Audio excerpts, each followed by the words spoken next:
परीक्षा अध्ययन 2020 कक्षा 12वीं।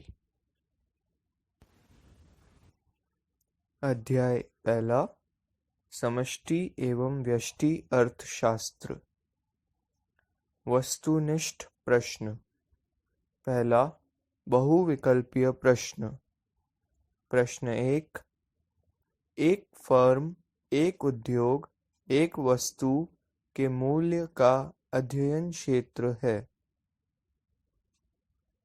विकल्प हैं समष्टि अर्थशास्त्र, व्यष्टि अर्थशास्त्र, राष्ट्रीय आय, राष्ट्रीय उत्पाद।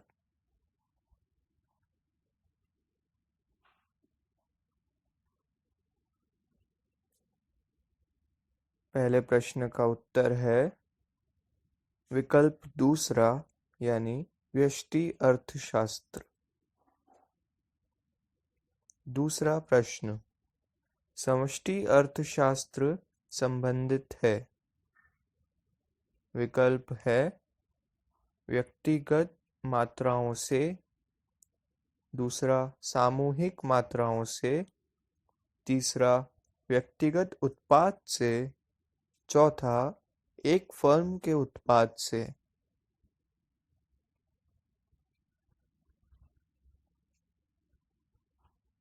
इस प्रश्न का उत्तर है विकल्प दूसरा यानी सामूहिक मात्राओं से।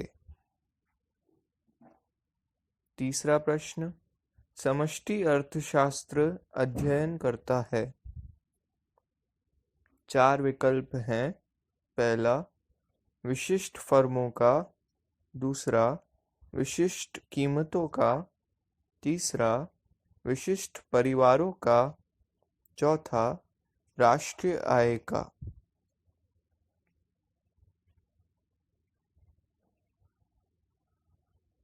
इस प्रश्न का उत्तर है विकल्प चौथा यानी राष्ट्रीय आय का। प्रश्न 4 आर्थिक विश्लेषण में व्यष्टि एवं समष्टि शब्दों का प्रयोग सर्वप्रथम किया। 4 विकल्प हैं एडम स्मिथ, प्रोबोल्डिंग, रेगनर फ्रिश, केन्स।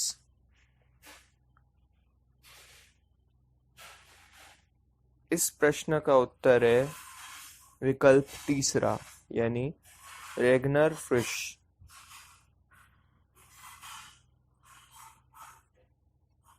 पांचवा प्रश्न व्यष्टि अर्थशास्त्र के अंतर्गत निम्न में से किसका अध्ययन किया जाता है। 4 विकल्प हैं। पहला व्यक्तिगत इकाई, दूसरा आर्थिक समग्र, तीसरा राष्ट्रीय आय, चौथा कुल उत्पादन।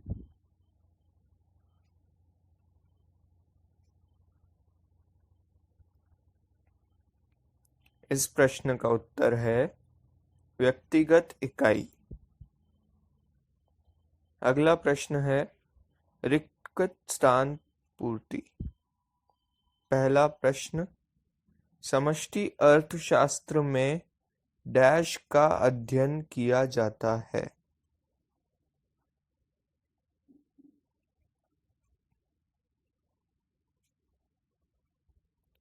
इसका उत्तर है संपूर्ण अर्थव्यवस्था।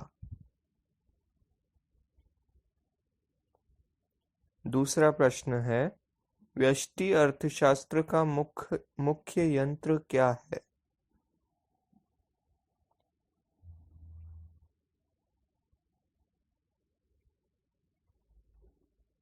इसका उत्तर है कीमत सिद्धांत।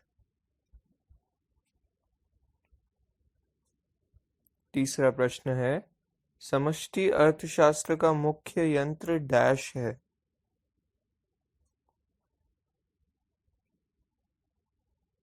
इसका उत्तर है राष्ट्रीय आय। चौथा प्रश्न है डैश अर्थशास्त्र व्यक्तिगत इकाइयों का अध्ययन करता है।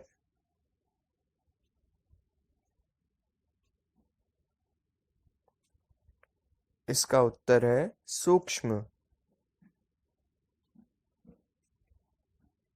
पांचवा प्रश्न है, डैश अर्थशास्त्र समग्र अर्थव्यवस्था के अध्ययन के लिए अनुपयुक्त है।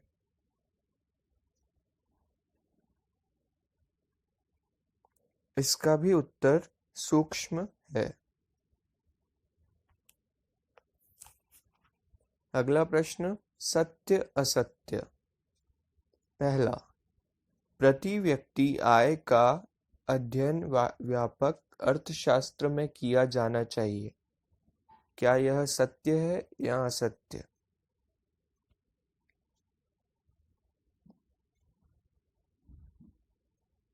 उत्तर है सत्य। दूसरा, व्यष्टि अर्थशास्त्र अर्थव्यवस्था की व्यक्तिगत इकाइयों का अध्ययन करता है, जबकि समष्टि अर्थशास्त्र संपूर्ण अर्थव्यवस्था का अध्ययन करता है।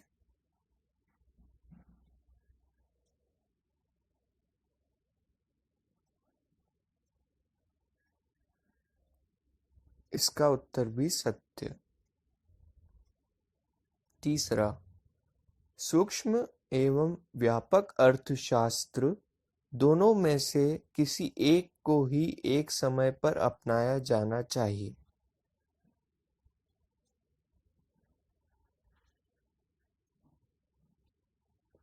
इसका उत्तर है असत्य।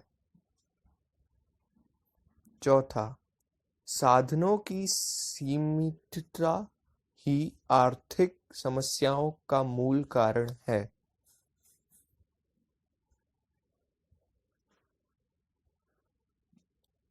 उत्तर है सत्य।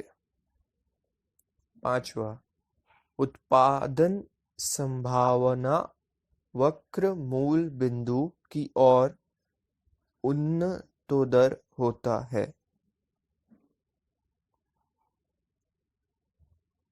उत्तर है असत्य। अगला प्रश्न, जोड़ी मिलाइए। अ कॉलम है, व्यष्टि अर्थशास्त्र की महत्वपूर्ण मान्यता। इसका मेल किया जाएगा ब के घ से, यानी पूर्ण रोजगार की स्थिति को मान लिया जाता है। दूसरा, व्यष्टि अर्थशास्त्र का मुख्य यंत्र। इसका मेल किया जाता है कीमत सिद्धांत। तीसरा, समष्टि अर्थशास्त्र का मुख्य यंत्र। इसका मेल किया जाता है राष्ट्रीय आय विश्लेषण। चौथा, समष्टि अर्थशास्त्र। इसका मेल किया जाता है योगात्मक अर्थशास्त्र।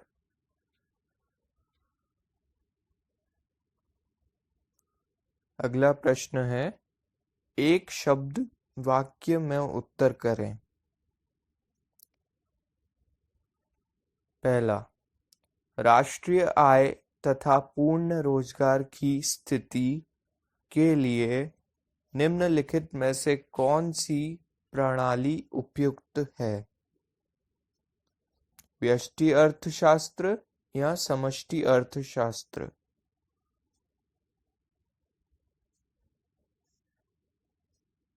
उत्तर है समष्टि अर्थशास्त्र। दूसरा, जिसमें विशिष्ट फर्मों, विशिष्ट परिवारों, वैयक्तिक कीमतों, मजदूरियों, आयों, व्यक्तिगत उद्योगों एवं विशिष्ट वस्तुओं का अध्ययन किया करते हैं, वह अर्थशास्त्र कहलाता है।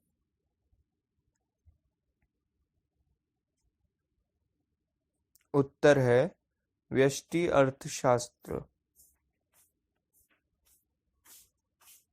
तीसरा प्रश्न है, आर्थिक समस्या को किस वक्र द्वारा प्रदर्शित किया जा सकता है?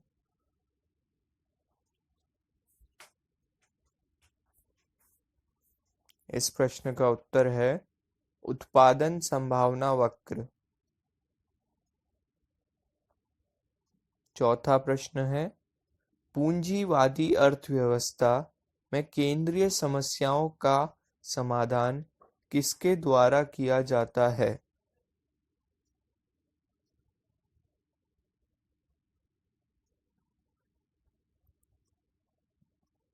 इसका उत्तर है कीमत यंत्र द्वारा। पांचवा प्रश्न, समाजवादी अर्थव्यवस्था में केंद्रीय समस्याओं का समाधान किसके द्वारा किया जाता है? उत्तर है आर्थिक नियोजन प्रणाली द्वारा।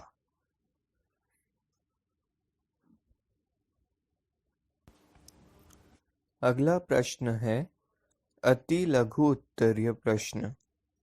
प्रश्न पहला, समष्टि अर्थशास्त्र की विषय वस्तु क्या है?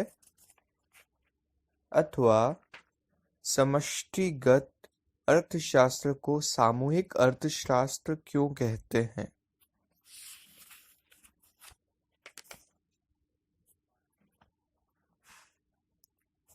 उत्तर है समष्टिगत अर्थशास्त्र में हमें संपूर्ण अर्थव्यवस्था का अध्ययन करते हैं।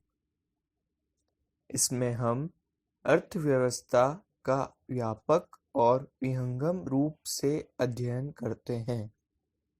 इस प्रकार समष्टिगत अर्थशास्त्र समूहों जैसे राष्ट्रीय आय, सकल घरेलू पूंजी निर्माण, सामान्य कीमत स्तर, कुल जनसंख्या, मुद्रा की कुल पूर्ति आदि से संबोधित है।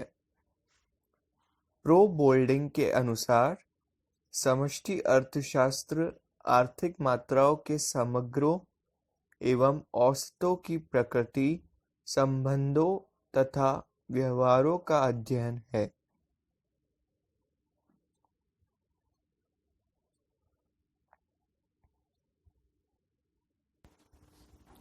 प्रश्न 2, व्यष्टि अर्थशास्त्र का मुख्य यंत्र कीमत सिद्धांत है।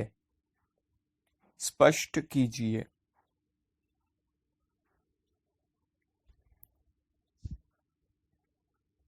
उत्तर है व्यष्टि अर्थशास्त्र का मुख्य विषय यह है कि किसी वस्तु विशेष की कीमत या उत्पादन के किसी साधन की कीमत कैसे निर्धारित होती है। यही कारण है कि व्यष्टि अर्थशास्त्र को कीमत सिद्धांत भी कहते हैं। तीसरा प्रश्न, आर्थिक समस्या को परिभाषित कीजिए।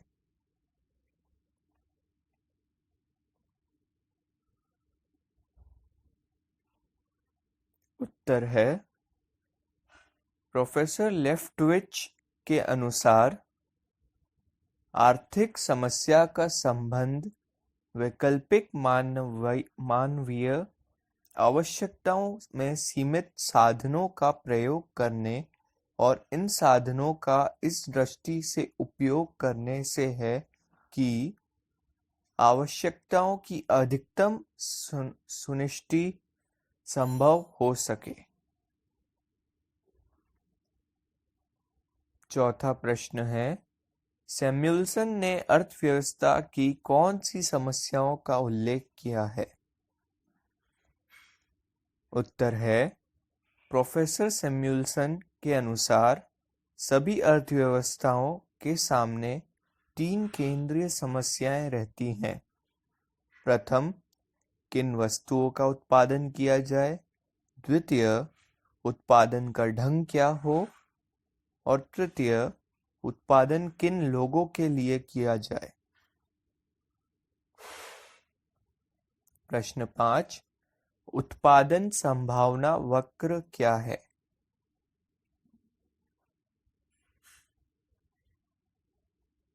उत्तर है प्रोफेसर सैमुअल्सन के अनुसार एक उत्पादन संभावना रेखा चुनावों की सूची को बताती है। अर्थशास्त्री केंद्रीय समस्याओं के विश्लेषण के लिए प्रायः इस प्रकार के रेखाचित्र का प्रयोग करते हैं जो समय विशेष पर अर्थव्यवस्था की उत्पादन संभावना को प्रदर्शित करती है।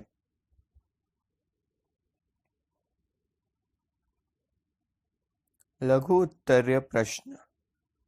पहला, व्यष्टि एवं समष्टि अर्थशास्त्र को समझाइए अथवा समष्टि अर्थशास्त्र का अर्थ बताइए एवं इसकी विषय सामग्री लिखिए।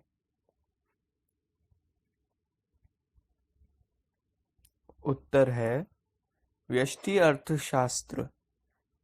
प्रोफेसर बोल्डिंग के अनुसार व्यष्टि अर्थशास्त्र विशेष फर्मों, विशेष परिवारों, वैयक्तिक कीमतों, मजदूरियों, आयों, वैयक्तिक उद्योगों तथा विशिष्ट वस्तुओं का अध्ययन करता है। अर्थात व्यष्टिगत अर्थशास्त्र अर्थव्यवस्था के भागों से संबंधित है। यह अर्थव्यवस्था की व्यक्तिगत इकाइयों का अध्ययन करता है। इसलिए व्यष्टि अर्थशास्त्र को व्यक्तिगत अर्थशास्त्र भी कहते हैं। समष्टि अर्थशास्त्र।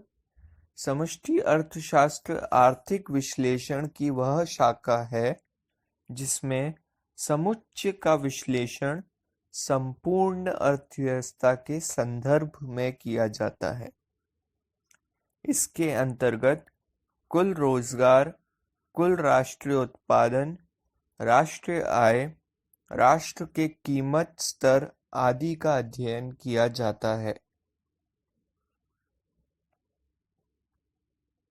दूसरा प्रश्न, व्यष्टि अर्थशास्त्र किसे कहते हैं? इसकी दो विशेषताएं लिखिए अथवा व्यष्टि अर्थशास्त्र की प्रमुख 4 विशेषताएं बताइए।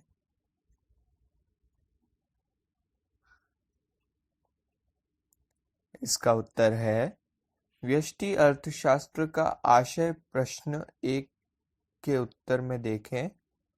व्यष्टि अर्थशास्त्र की विशेषताएं। पहला, व्यष्टि अर्थशास्त्र का प्रमुख विषय कीमत सिद्धांत का विश्लेषण करता है। दूसरा, व्यष्टि अर्थशास्त्र अर्थव्यवस्था के छोटे छोटे अंशों का अध्ययन करता है। तीसरा, व्यष्टि अर्थशास्त्र में वस्तुओं की कीमत, उत्पादन के साधनों की कीमत आदि का अध्ययन किया जाता है। चौथा, व्यष्टि अर्थशास्त्र का अध्ययन करते समय पूर्व रोजगार की मान्यता को लेकर चला जाता है।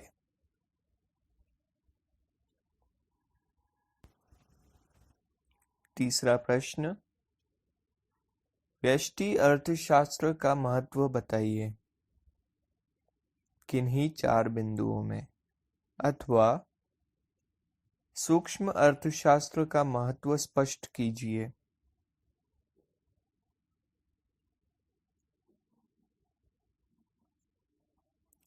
इसका उत्तर है सूक्ष्म अर्थशास्त्र का प्रयोग, आवश्यकता तथा महत्व है। निम्नलिखित बिंदु सूक्ष्म अर्थशास्त्र के प्रयोग तथा महत्व को स्पष्ट करते हैं। पहला, संपूर्ण अर्थव्यवस्था को समझने में सहायक। प्रत्येक अर्थव्यवस्था व्यक्तिगत इकाइयों का ही एक समूह है। इसलिए व्यक्तिगत इकाइयों का आर्थिक व्यवहार संपूर्ण अर्थव्यवस्था को प्रभावित करता है। अतः संपूर्ण अर्थव्यवस्था को समझने के लिए यह आवश्यक है कि विभिन्न आर्थिक इकाइयों का अध्ययन किया जाए। दूसरा, कीमत निर्धारण में सहायक। व्यष्टि अर्थशास्त्र में स्पष्ट किया जाता है कि उत्पादन के विभिन्न साधनों की सापेक्षिक कीमत किस प्रकार निर्धारित की जाती है। तीसरा, आर्थिक कल्याण की जांच में सहायक। सूक्ष्म अर्थशास्त्र को कल्याण की दशाओं के परीक्षण हेतु प्रयोग में लाया जाता है। चौथा, आर्थिक नियमों के निर्माण में सहायक। व्यष्टि अर्थशास्त्र आर्थिक नियमों के निर्माण में भी सहायक है। उदाहरण के लिए सीमांत उपयोगिता, हास्र नियम, उपभोक्ता की बचत का सिद्धांत, मूल्य निर्धारण, मजदूरी, लगान, ब्याज निर्धारण के सिद्धांत जैसे महत्वपूर्ण नियम व्यष्टि अर्थशास्त्र की ही देन है। अगला प्रश्न यानी चौथा प्रश्न, समष्टि अर्थशास्त्र की 4 विशेषताएं लिखिए, अथवा समष्टि अर्थशास्त्र से क्या आशय है, इसकी 3 विशेषताएं लिखिए। उत्तर, समष्टि अर्थशास्त्र की प्रमुख विशेषताएं निम्न प्रकार की हैं। पहली, व्यापक दृष्टिकोण। समष्टि अर्थशास्त्र का दृष्टिकोण अत्यंत व्यापक है। इसमें सूक्ष्म चरों को महत्व नहीं दिया जाता है। इसके अंतर्गत राष्ट्रीय एवं अंतर्राष्ट्रीय समस्याओं का हल ढूंढा जाता है। समष्टि अर्थशास्त्र गतिशील व्यवस्था को महत्व देता है। दूसरी, सामूहिक हितों पर ध्यान। समष्टि अर्थशास्त्र में व्यक्ति की अपेक्षा समूह का ध्यान रखा जाता है। वर्तमान में विकासशील व विकसित देश आर्थिक नियोजन द्वारा अपना आर्थिक विकास करने में तत्पर हैं। नियोजन के अंतर्गत संपूर्ण अर्थव्यवस्था पर ध्यान दिया जाता है। इसलिए समष्टि अर्थशास्त्र में व्यक्ति की अपेक्षा सामूहिक हितों पर ध्यान दिया जाता है। तीसरी विशेषता है निर्भरता। सूक्ष्म अर्थशास्त्र में साम्य स्तर के परिवर्तनों का प्रभाव अन्य इकाइयों पर नहीं पड़ता, जबकि समष्टि मात्राएं परस्पर इतनी संबंध होती है कि एक में परिवर्तन करने पर अन्य मात्राओं के साम्य स्तर में भी परिवर्तन हो जाता है। चौथी विशेषता, बृहद विश्लेषण। समष्टि अर्थशास्त्र में सरकार की मौद्रिक एवं राजस्व नीतियों के प्रभाव को अध्ययन किया जाता है, अर्थात इसमें व्यापक विश्लेषण का महत्वपूर्ण स्थान है। प्रश्न 5, व्यष्टि अर्थशास्त्र एवं समष्टि अर्थशास्त्र में अंतर स्पष्ट कीजिए। उत्तर, पहले, व्यष्टि अर्थशास्त्र। व्यष्टि अर्थशास्त्र अर्थव्यवस्था के एक छोटे अंश का अध्ययन करता है, जबकि समष्टि अर्थशास्त्र संपूर्ण आर्थिक प्रणाली का अध्ययन करता है। दूसरा, व्यष्टि अर्थशास्त्र में वस्तुओं की कीमत, उत्पादन के साधनों की कीमत आदि का अध्ययन किया जाता है। समष्टि अर्थशास्त्र में कुल रोजगार, कुल निवेश, राष्ट्रीय आय, कुल उत्पादन आदि का अध्ययन किया जाता है। तीसरा, व्यष्टि अर्थशास्त्र में योग को टुकड़ों में विभाजित करने की क्रिया संपन्न होती है। समष्टि अर्थशास्त्र का आधार योग करने की क्रिया है। चौथा, सूक्ष्म अर्थशास्त्र का प्रमुख विषय कीमत सिद्धांत के विश्लेषण करना है। समष्टि अर्थशास्त्र का प्रमुख विषय राष्ट्रीय आय व रोजगार का विश्लेषण करना है। 5वां, व्यष्टि अर्थशास्त्र व्यक्तिगत फर्मों, उद्योगों व उत्पादन की इकाइयों में उतार चढ़ाव की व्याख्या करता है, जबकि समष्टि अर्थशास्त्र संपूर्ण अर्थव्यवस्था के उतार चढ़ाव, आर्थिक मंदी, अवसाद या आर्थिक तेजी की व्याख्या करता है। प्रश्न 6, अर्थव्यवस्था से क्या आशय है? मिश्रित अर्थव्यवस्था की 3 विशेषताएं बताइए। उत्तर है प्रश्न 6, अर्थव्यवस्था से क्या आशय है? मिश्रित अर्थव्यवस्था की 3 विशेषताएं बताइए। उत्तर है, अर्थव्यवस्था एक ऐसी प्रणाली है जिसके द्वारा लोग जीविका प्राप्त करते हैं।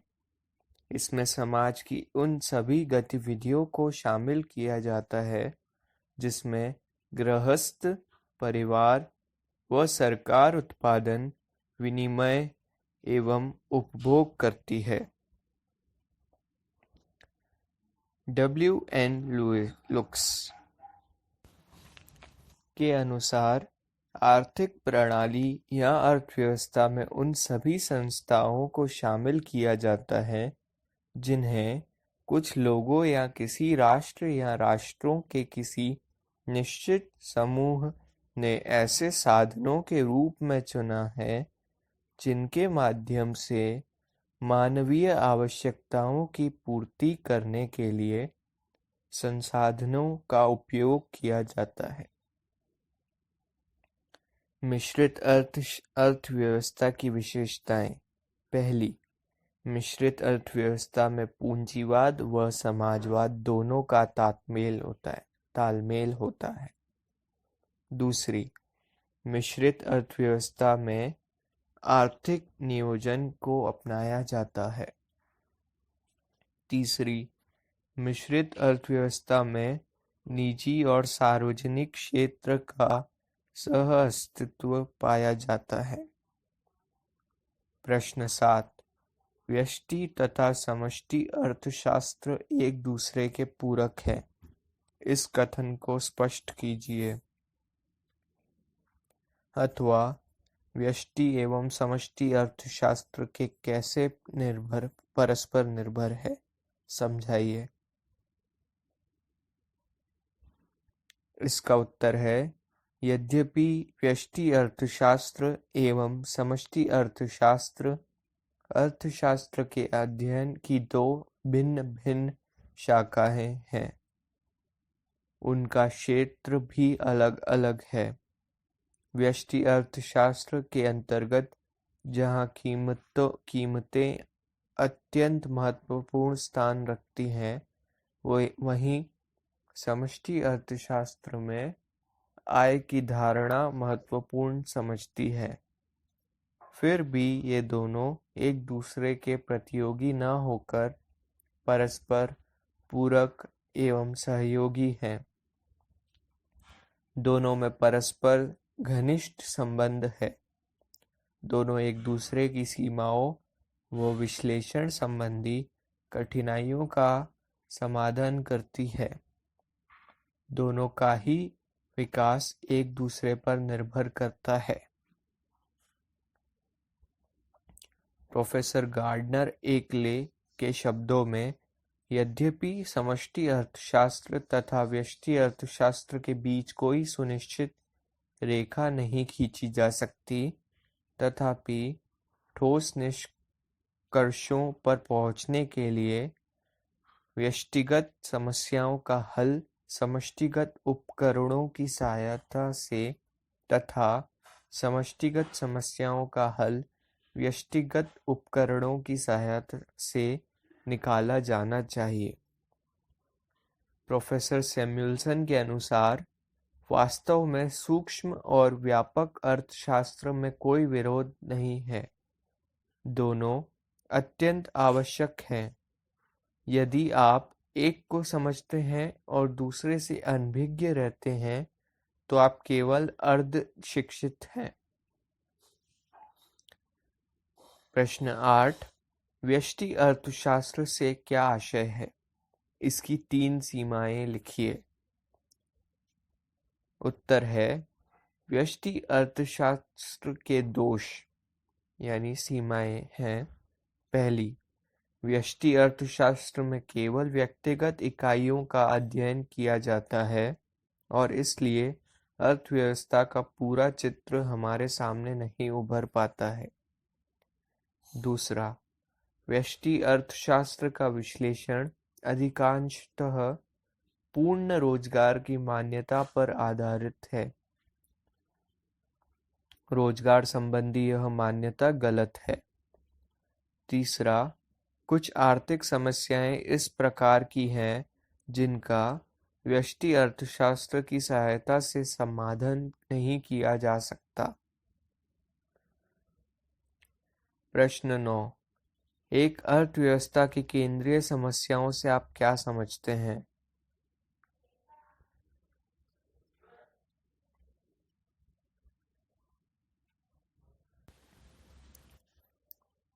अर्थव्यवस्था की केंद्रीय समस्याएं।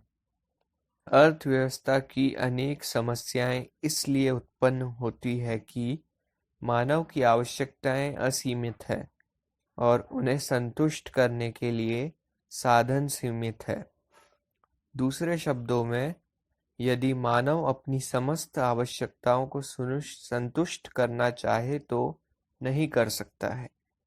इसलिए उसे निर्णय लेना होता है कि वह किन आवश्यकताओं को संतुष्ट करे।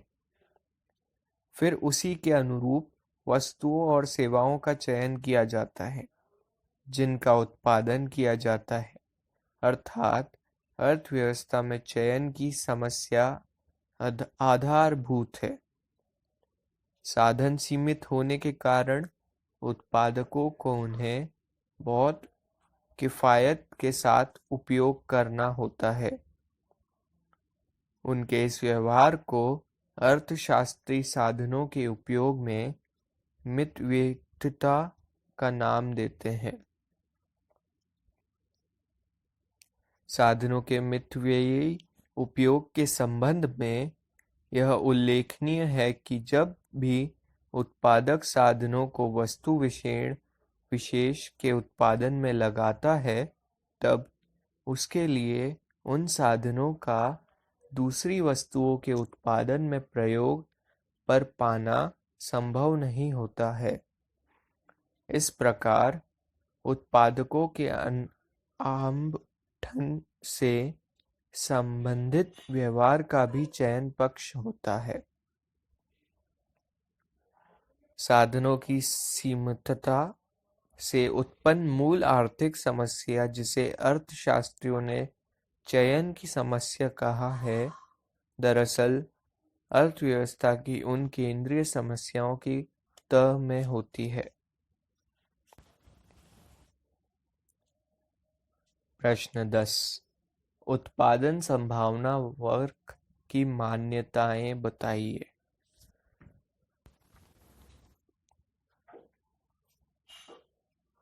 उत्तर, उत्पादन संभावना वर्ग की मान्यताएं निम्न प्रकार की हैं। इसमें यह भी मान लिया जाता है कि उत्पादन की तकनीकी स्थिति, टेक्नोलॉजिकल स्टेट ऑफ प्रोडक्शन, दी हुई है, अर्थात उसमें कोई परिवर्तन नहीं है।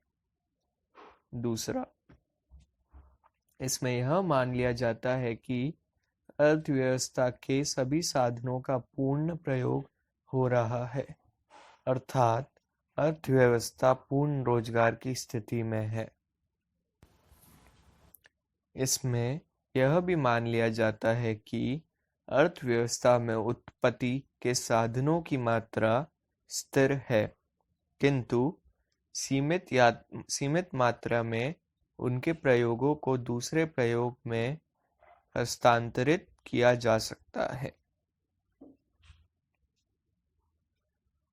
चौथा, उत्पादन संभावना वक्र एक निश्चित अवधारणा है जो एक निश्चित समय एवं स्थिति में ही लागू होती है। यदि अर्थव्यवस्था के किसी भी कारक में कोई परिवर्तन होता है तो उत्पादन संभावना वर्ग में भी उसी के अनुरूप परिवर्तन हो जाएगा। अतः उत्पादन संभावना वर्ग एक अत्यंत महत्वपूर्ण आर्थिक विश्लेषण यंत्र that is economic analysis tool है। यह एक अर्थव्यवस्था की केंद्रीय समस्याओं तथा अर्थशास्त्र के अनेक आधारभूत विचारों को स्पष्ट करने में सहायक है।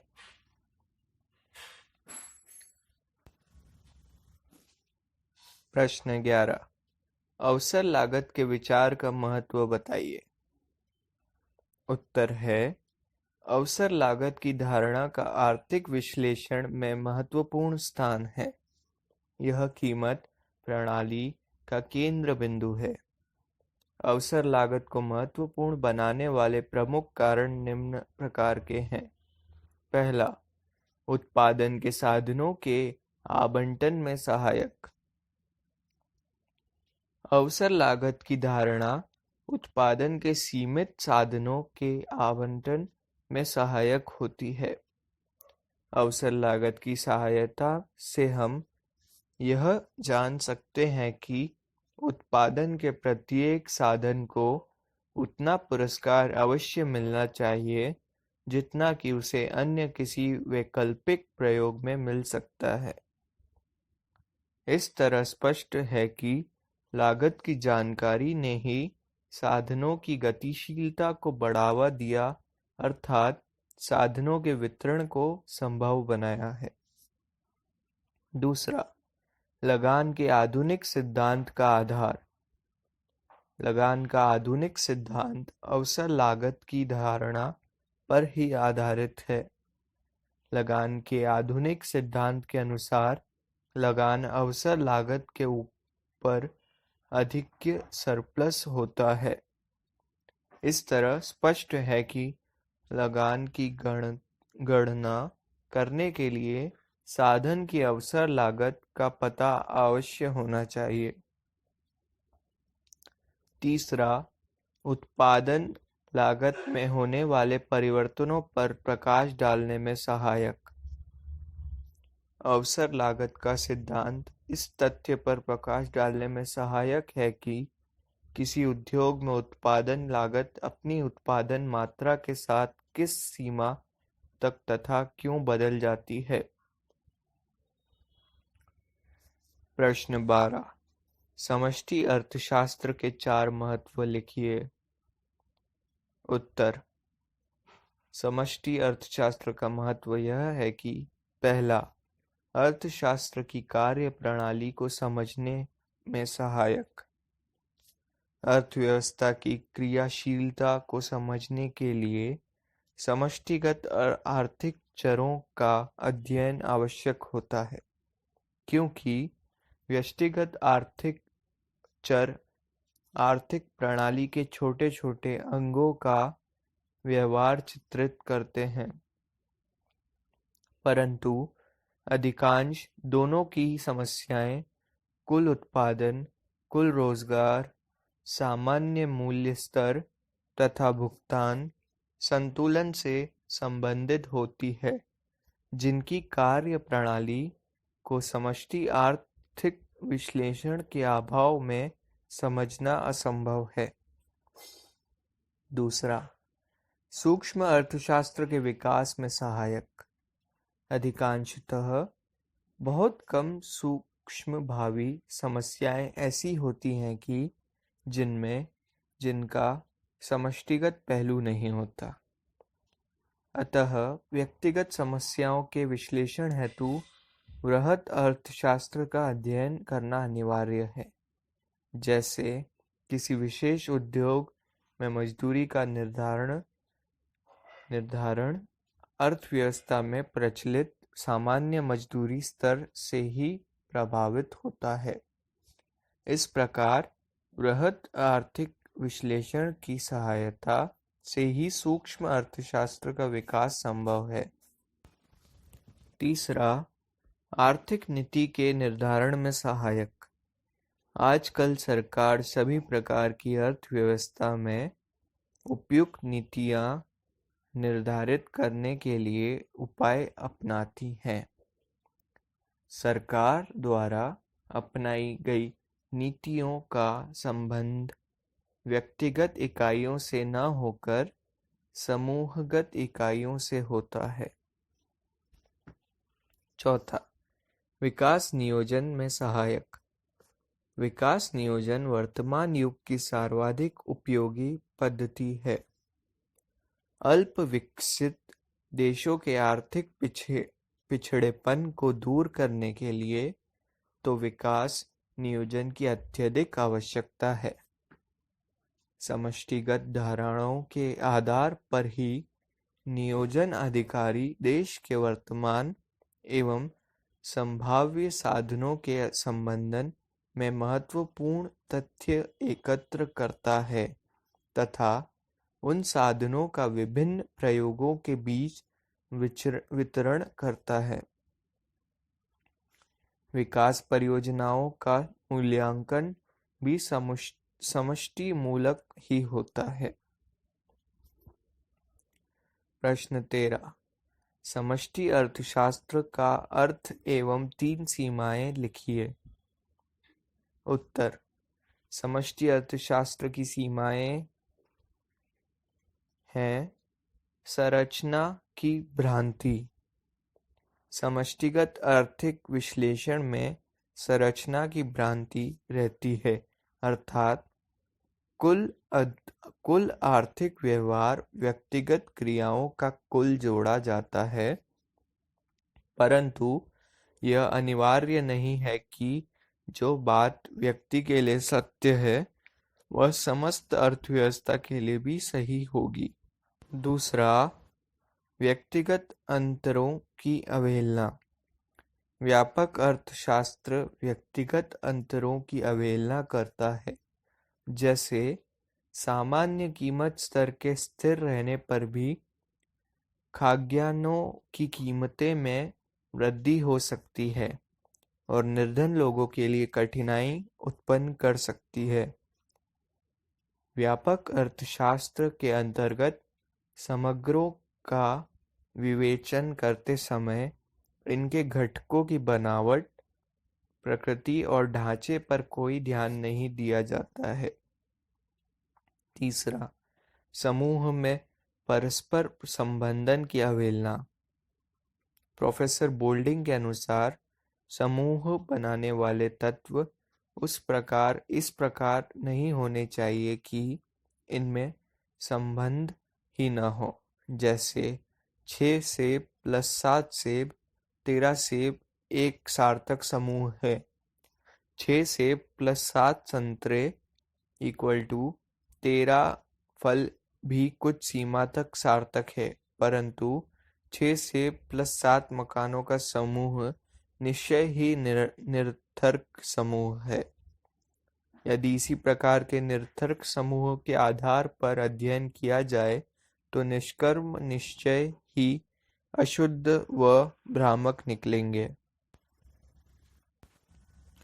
चौथा, समग्र में सम्मिलित इकाइयों को भार देने में कठिनाई। समग्र या औसत में सम्मिलित विभिन्न इकाइयों का व्यावहारिक महत्व समान नहीं होता है।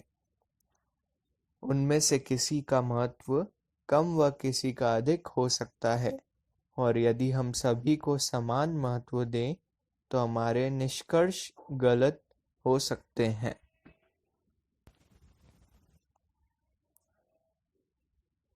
दीर्घ उत्तरीय प्रश्न। प्रश्न पहला, उत्पादन संभावना वक्र की विवेचना कीजिए। उत्तर, अर्थशास्त्रीय केंद्रीय समस्याओं के विश्लेषण के लिए प्रायः इस प्रकार के रेखाचित्र का प्रयोग करते हैं जो समय विशेष पर अर्थव्यवस्था की उत्पादन संभावना को प्रदर्शित करता है।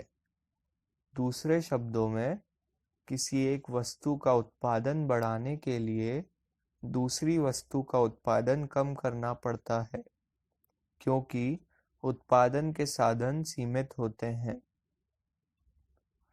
इस स्थिति का परिणाम यह होता है कि वस्तुओं एवं सेवाओं के उत्पादन के संबंध में अनेक वैकल्पिक संभावनाएं उत्पन्न हो जाती हैं। उत्पादन के इन विकल्पों को ही उत्पादन संभावना वक्र कहा जाता है। उत्पादन संभावना वक्र आर्थिक विश्लेषण का एक महत्वपूर्ण यंत्र होता है। आर्थिक समस्याओं को उत्पादन संभावना वक्र द्वारा प्रदर्शित किया जा सकता है। परिभाषा यानी डेफिनेशन: यदि किसी समय विशेष में साधनों की मात्रा स्थिर है और उनका पूर्ण उपयोग हो रहा है तथा अर्थव्यवस्था में केवल दो वस्तुओं x तथा y का उत्पादन हो रहा है, तो वस्तु x की अधिक मात्रा के उत्पादन का अर्थ है वस्तु y के उत्पादन साधनों का हटाना और y की कम मात्रा का उत्पादन करना। इसी प्रकार y की अधिक मात्रा के उत्पादन का अर्थ है x वस्तु की कम मात्रा का उत्पादन। उत्पादन की विभिन्न संभावनाओं में से समाज को किसी एक संयोग का चुनाव करना होगा। प्रोफेसर सैमुअल्सन के अनुसार एक उत्पादन संभावना रेखा चुनावों की सूची को बताती है। रेखाचित्र द्वारा स्पष्टीकरण: यदि हम मान लें कि किसी राष्ट्र में उत्पादन के उपलब्ध साधनों द्वारा दो ही वस्तुएं उत्पादित की जा सकती हैं और ये वस्तुएं हैं पूंजीगत व उपभोग वस्तु। रेखाचित्र में उपयोग की वस्तु x अक्ष पर पूंजीगत वस्तु को y अक्ष पर प्रदर्शित किया गया है। यदि यह राष्ट्र 2002 में अपने उत्पादन के समस्त साधनों का उपयोग वस्तु का उत्पादन करने के लिए करे और उत्पादन कुशल विधि से किया जाए तो कुल उत्पादन OP1 होगा। इसी प्रकार उत्पादन के सभी साधनों के प्रयोग करने पर पूंजीगत वस्तुओं का कुल उत्पादन OP2 होगा। अर्थव्यवस्था के लिए अपने कुछ साधनों का प्रयोग उपभोग वस्तु के उत्पादन के लिए और कुछ का पूंजीगत वस्तु के उत्पादन के लिए संभव है, परंतु उपभोग वस्तु और पूंजीगत वस्तु के उत्पादन के बहुत सारे संयोग हो सकते हैं, जो रेखाचित्र 1.1 में P1 P2 रेखा द्वारा दर्शित किया गया है। वस्तुतः इसे देखकर प्रत्येक बिंदु इस राष्ट्र की 1997 में उपभोग और पूंजीगत वस्तु के मिले जुले उत्पादन की संभावना को प्रदर्शित करते हैं। इसी से ही उत्पादन संभावना वक्र करते हैं। प्रश्न 2, अवसर लागत में आप क्या समझते हैं? उत्पादन संभावना वक्र तकनीकी से इसे समझाइए।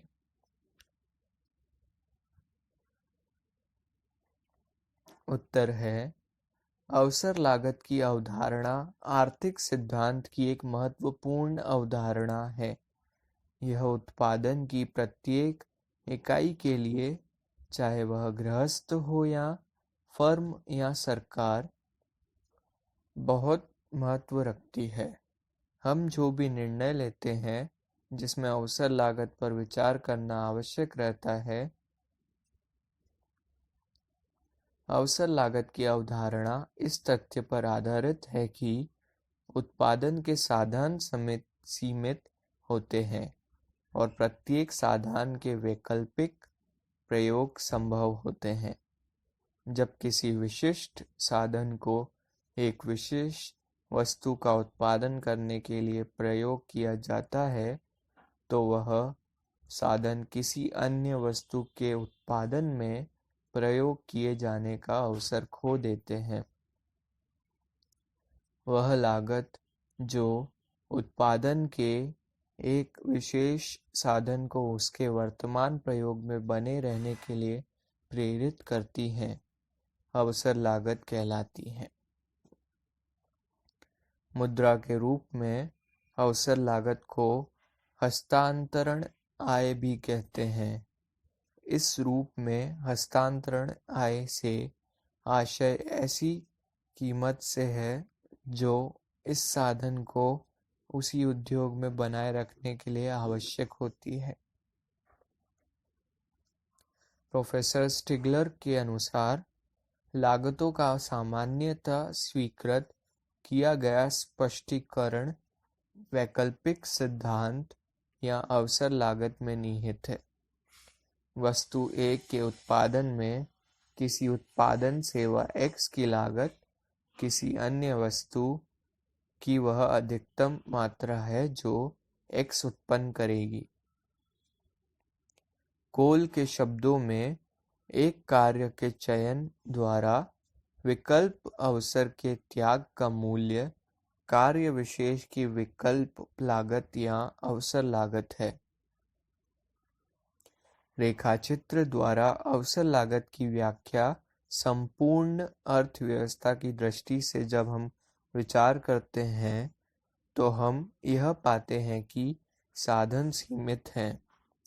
हम सुविधा की दृष्टि से मान लेते हैं कि देश में संपूर्ण साधनों से केवल दो वस्तुओं X और Y का उत्पादन होना चाहिए। साधनों में पूर्ण गतिशीलता का गुण है और इनका पूर्ण रूप से उपयोग किया जाता है। रेखाचित्र 1.2 में इन साधनों के पूर्ण उपयोग से X और Y के उत्पादन के विभिन्न संभाव्य संयोग उत्पादन संभावना वक्र AB के द्वारा प्रदर्शित किए गए हैं। AB पर T बिंदु स्पष्ट करता है कि एक समयावधि में X वस्तु का OL उत्पादन और Y वस्तु का ON उत्पादन होगा। यदि अर्थव्यवस्था T बिंदु द्वारा प्रदर्शित X और Y के उत्पादन संयोजन का न चुनकर R बिंदु द्वारा प्रदर्शित संयोजन पर पहुंचना ठीक समझती है तो Y वस्तु का उत्पादन KL के बराबर बढ़ेगा और इसके लिए X वस्तु की Mn मात्रा को त्यागना होगा। आशय यह है कि अर्थव्यवस्था की दृष्टि में Y वस्तु की KL मात्रा की अवसर लागत X वस्तु की Mn मात्रा होगी। पहला अध्याय यहीं खत्म होता है।